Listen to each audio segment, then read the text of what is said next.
few years ago at quote unquote Melissa's house, even though it wasn't her house. It was a house they rented. How many fucking houses do the Gorgas have in they don't have them all at once, but like every time it says Melissa's house, it's a new house. I think they're renting all these houses. They certainly rented the one that I was at with the finale where they smashed the glass. Anyway, I am looking at my notes here and I don't even understand what I wrote for the next point. So unfortunately, oh, I do understand. Just another thing that irks me. I guess I am kind of irked here today on a Saturday morning. I hate they do it with all these franchises. I hate when they refer to New York. It's the reunion. I understand we can't break the fourth wall, but we just did on Vanderpump, which really is how Vanderpump should come back. They should just come back with the whole fourth wall broken, and that would keep it an interesting show. The Kardashians do it, and they're in season like their new season starts May 23rd, guys. Just started this past week. But I just don't like when they say in New York, the manila envelopes. It was at the fucking reunion. Just say it. Okay, so Rachel Fuda, Miss Fuda is pissed, girl. She's pissed at the Messler. That the Messler went over to Teresa and had like a lovely talk. She's very upset. We see a little bit. So there's that. Now we see Jennifer versus Melissa. Okay. Jennifer lets us know this Jennifer Aydin. She's got some wise words. She says, I'm not a chump. So we learned that Aydin is not a chump. Melissa's doing some confessionals. Can I just point something else out? Anyone else find it like, okay, you guys realize we talked about this before. You don't choose your confessional looks. Like, I think you have a say, but they do the makeup, Melissa with her heavy green eyeshadow. This Melissa Gorga in this latex brown outfit. I don't know if it's hilarious or like just kind of hot. I don't know, but anyone else? I'm sorry. I'm really fucking in the weeds today. Okay. I'm in the weeds. Guys, let's have some fun. It's so fucking toxic. I don't think the people want toxic. You want some excitement. So, I mean, Jennifer's acting innocent and this and that. And then Melissa reminds us that Jennifer spread a cheating rumor about her last season. I am still going to double down. I am convinced that it happened. I wish I was kissing Nick in the back of a car. But it's not about me. So we have that. We're now at Jennifer's house. Dolores and Paulie are there.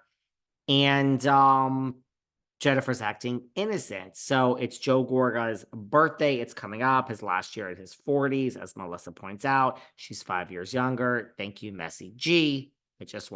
I got a little confused when I heard that. And I was like, I thought she was implying she was 35. And I was like, girlfriend. But then I'm like, oh, wait, doing the math. She's implying she's 45.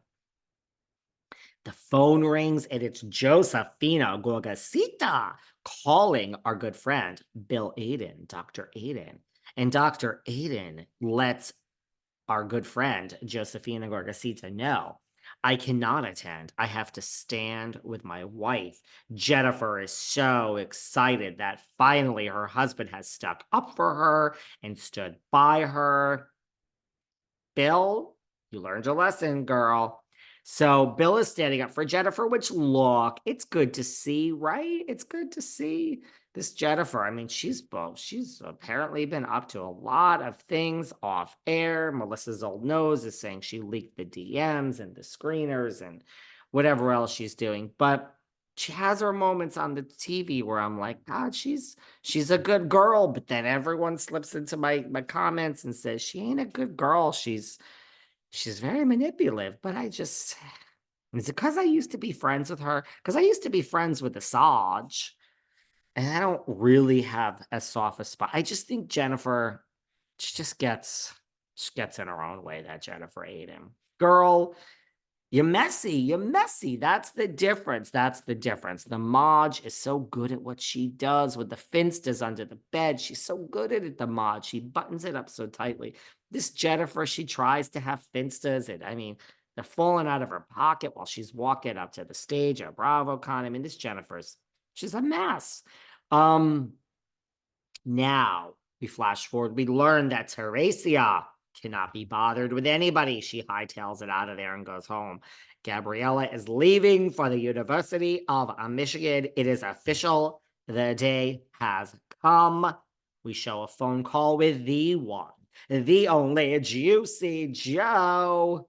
We have an icon amongst us. His name is Juicy. His name is Joe. It's Juicy Joe. You know there's a rat that scurries. She's in the corner. She's getting a piece of cheese. It is always Gouda. She hates Munster. She don't deserve anything more than those Kraft macaroni, Kraft slices with a peel off. And she doesn't deserve the white. She deserves that like orange cheese. Who eats that orange cheese?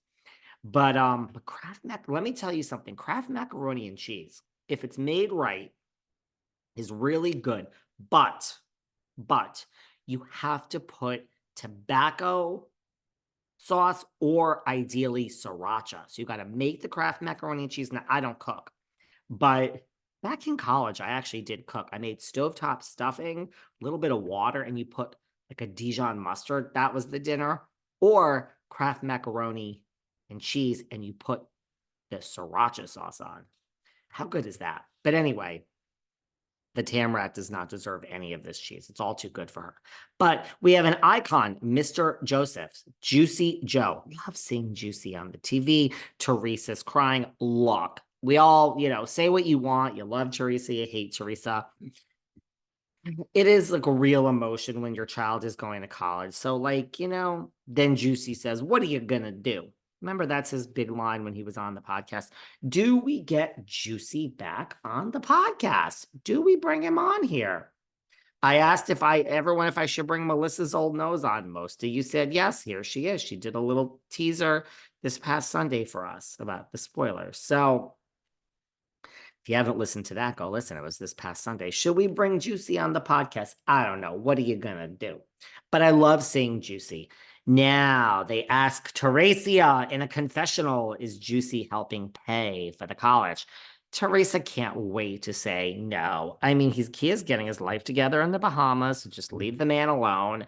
And she pays. Well, I mean, you make like $2 million a year, girl. Plus fucking House of Villains. If she does go into the traders, I mean, it's more like probably $3 million, girl, with all your appearances.